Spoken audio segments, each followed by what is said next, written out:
최근 쉬운스 자산운용에서 한국 부동산은 일본과 다르고 침체 가능성이 굉장히 낮다, 이런 이야기를 4월에 올렸었죠.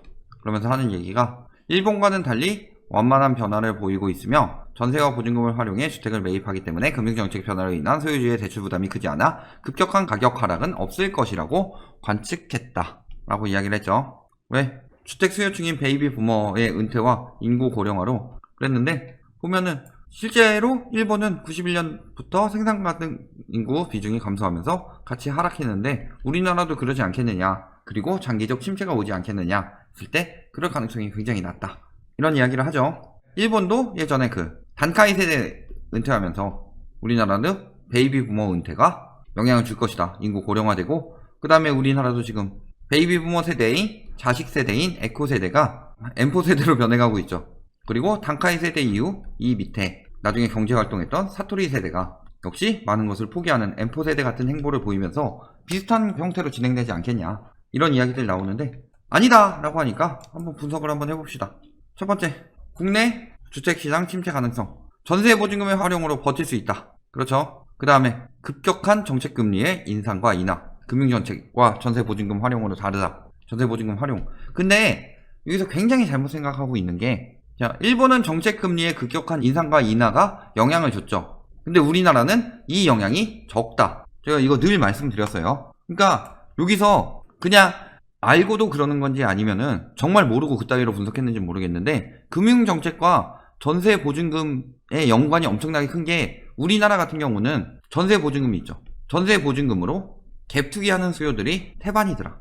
이 갭투기는 금융정책의 영향을 크게 받아요. 전세를 끼고 집을 샀는데 그 다음에 거기다 뭐 근저당을 받는다든가 하면 은행이 안 내주죠. 금융정책의 영향은 상대적으로 적다. 그러니까 예를 들어서 일본 같은 경우는 요 2.5%의 이자를 내야 하기 때문에 적어도 낮을 때도 여력을 어느 정도 남겨놓고 사죠. 최소 뭐 1년 정도는 버틸 수 있을 정도로, 1, 2년 정도는. 근데 우리나라 같은 경우는 어때요? 전세니까 이자 안 내잖아요. 그러니까 뭔 짓 해요? 남는 돈 다 붙죠. 그러고서 전세가 나간다고 그러면 뭐예요? 선택지 첫 번째, 뻐긴다.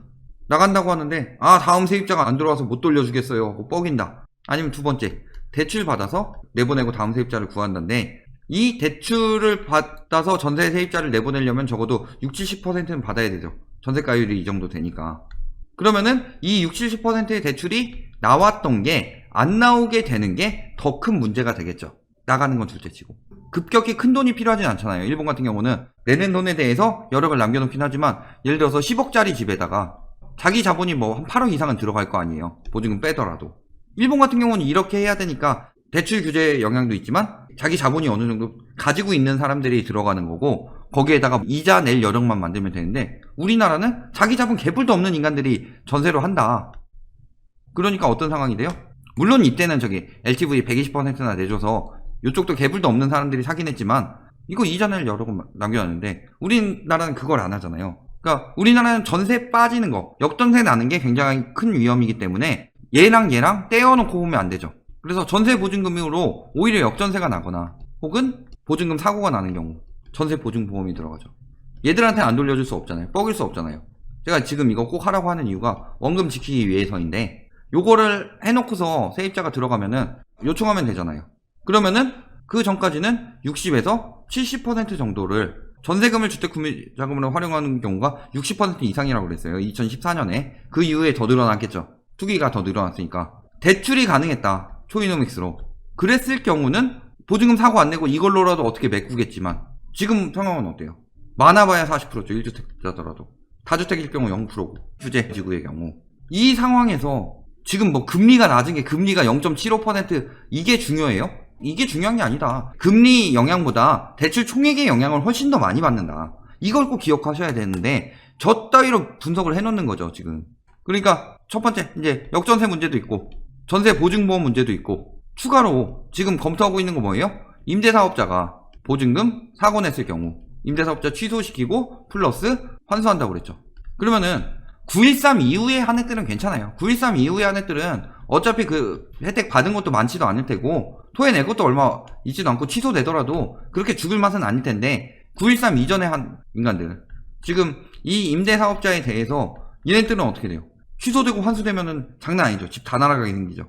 그러면은 과태료를 내고서라도 임대사업자 물건을 팔려고 할 것이다. 그걸 팔아가지고 어떻게든 다른 곳 쪽을 메꾸려고 할 것이다. 그러니까 오히려 상승기 때는 전세 보증금 활용하면서 상승을 가속화시킬 수 있는 요인이 되는데, 하락할 때는 오히려 이 전세라는 것을 빌미로 여력이 없는 투기꾼들이 개나 소나 들어갔기 때문에 그 물건들이 하락세를 가속화시킬 것이다. 이런 부분에 대한 분석이 전혀 들어가지 않는 거죠. 지금 주택가격의 생산 가능 인구보다는 복합적인 문제라고 하는데, 아니죠. 실질적으로 생산 가능 인구 감소한 데서 주택가격이 그렇게 회복이 되냐? 안 되죠. 계속 지금 물가는 오르고 있음에도 불구하고 주택가격은 떨어진다. 그런 나라들은. 특히 가장 미친 듯이 올랐기 때문에 부동산으로 이제 심리까지 바뀌어버린 일본이 심각하다. 그렇죠. 자, 일본 부동산 법을 봅시다. 플라자 합의 이후에 엔화가 절상됐죠. 그러니까 수출품 가격은 높아져서 수출 환경은 악화되고 경제 환경은 악화되는데, 오히려 이때 그들이 뭐라 그래요? 일본 땅 다 팔아도 미국 4개 산다고 그랬나? 엔화가 절상되면서. 거기다가 그 이후에 금리 인하로 주가 부동산 상승하는데, 여기서 뭐예요? LTV까지 미친 짓을 만들어 버린다. 그래서 심각한 상승세를 보이죠. 연 23%, 연 25% 상승했다. 이거 전체니까. 그러면서 이렇게 거품이 크게 꼈다. 우리나라도 LTV 70%까지 상향시키면서 빚내서 집 사도록 만들었잖아요. 일본도 그 당시에 똑같았다. 근데 단지 지금 우리나라보다 더 심각했던 점이 있었죠. 이건 토지 LTV죠. 그 주택 LTV는 조금씩 달랐는데 주택 LTV도 한 100% 이상은 나왔다. 자, 근데 왜 침몰했냐? 금리 인상되고. 일본은 금리 인상되면 망해요. 일본뿐만이 아니라 대부분의 나라는 금리 인상의 영향을 크게 받는다. 근데 우리나라는 금리 인상을 해도 영향을 그렇게 크게 안 받아요. 왜? 아까 얘기했잖아요. 60% 이상이 갭투기다. 그러면은 그 갭투기한테 타격을 주기 위해서는 금리 인상보다는 대출 규제가 훨씬 더 효과적이다. 그런 부분에 대한 얘기가 없죠. 그리고 대출 총량 규제, 사실상 금지. 이거는 어쩔 수가 없어요.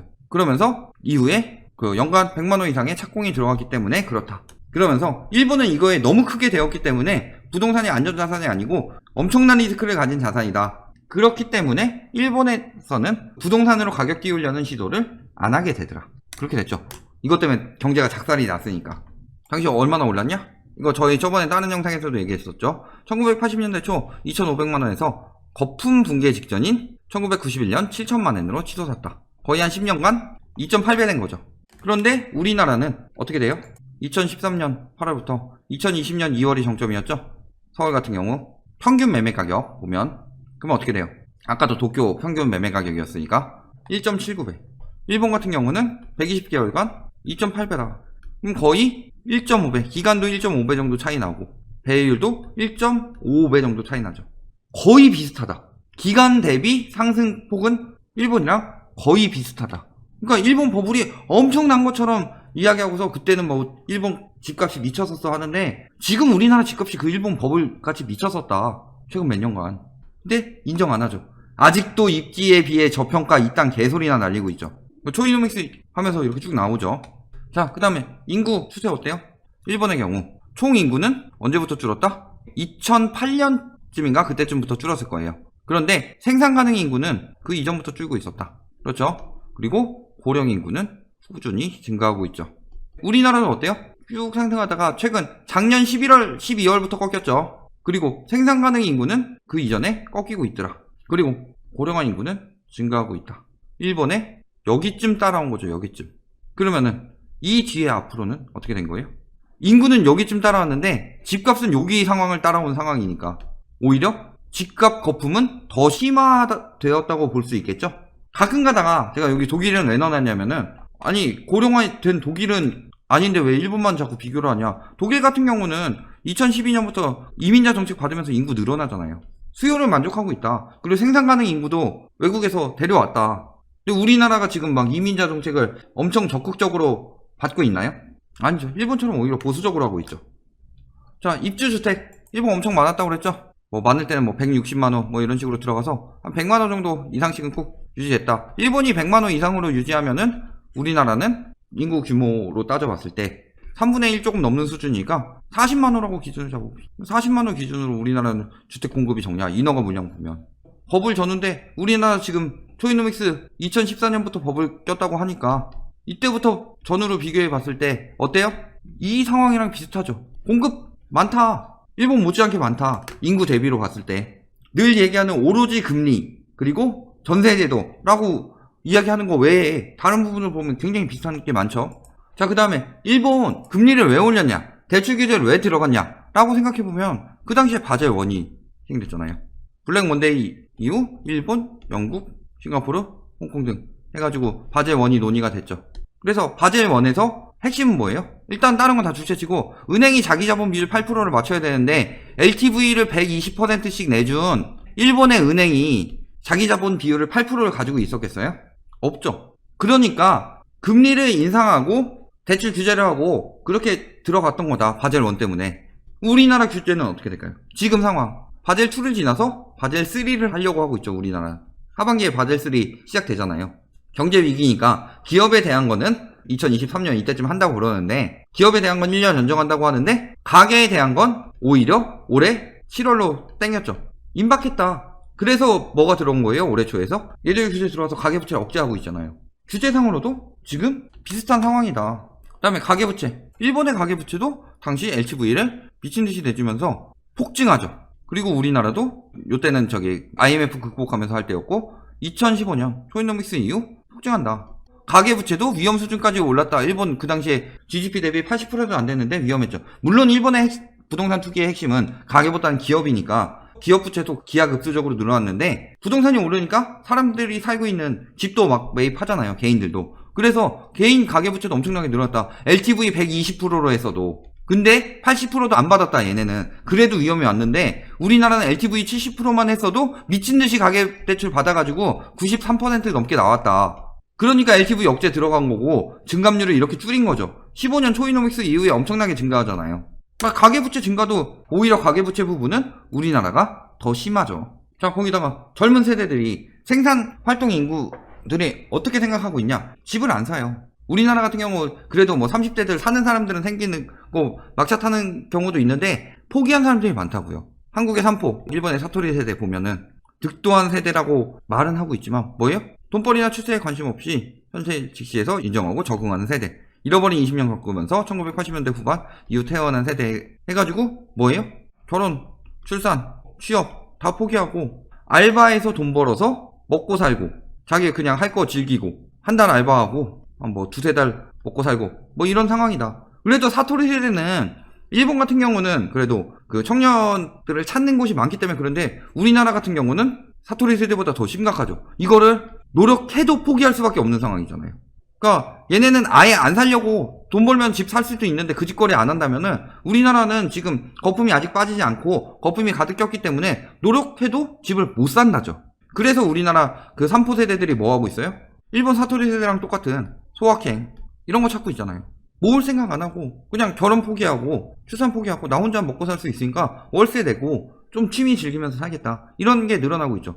그러면은 집값이 떨어지면 그때 보통 생산 주역들이 많이 사죠. 40에서 50대. 원래는 이 나이 때 집을 가장 많이 사죠. 이 나이 때 청년층이 집을 살 돈을 모아놨겠느냐. 10년 이후에 10년 주기설로 다시 오른다고 생각을 했을 때 지금 30대들 중에서 여력이 되는 사람들은 마지막에 영끌해서 작살나고 있고 20대들은 아예 포기하고 살고 있죠. 지금 일본처럼. 몇몇 아닌 사람들도 있겠지만 대다수가 그런 생각을 가지고 있다. 예전에 한창 집값 오를 때 베이비 부모 세대들이 매일같이 일만 해가지고 저축하고 집 사고 저축하고 집 사고 그때랑은 상황이 다르다. 그렇게 만들어 놓은 것이 높은 집값이 문제가 됐던 거고 그게 여파로 돌아와서 일본이랑 똑같은 여파로 돌아오고 있는데 이런 심리적인 부분도 분석이 안 되어 있죠. 자, 어때요? M4를 넘어 6%에서 연애, 결혼, 출산, 취업, 내 집 마련, 인간관계 포기, 내 집 마련 포기. 30대들이 내 집 마련 포기예요. 20대들은 더하면 더했지 덜하진 않겠죠. 포기 안 한 사람들은 물론 일본에서도 사토리 세대의 나이대쯤이 다 그러고 있지는 않잖아요. 열심히 일해서 집 사고 결혼하고 하는 사람들도 있지만 그런 추세가 돌고 있다는 거죠. 예전이랑 다르게. 우리나라도 마찬가지다. 그러면은 굉장히 많은 수요가 집을 살 수요가 빠지게 되는 거죠.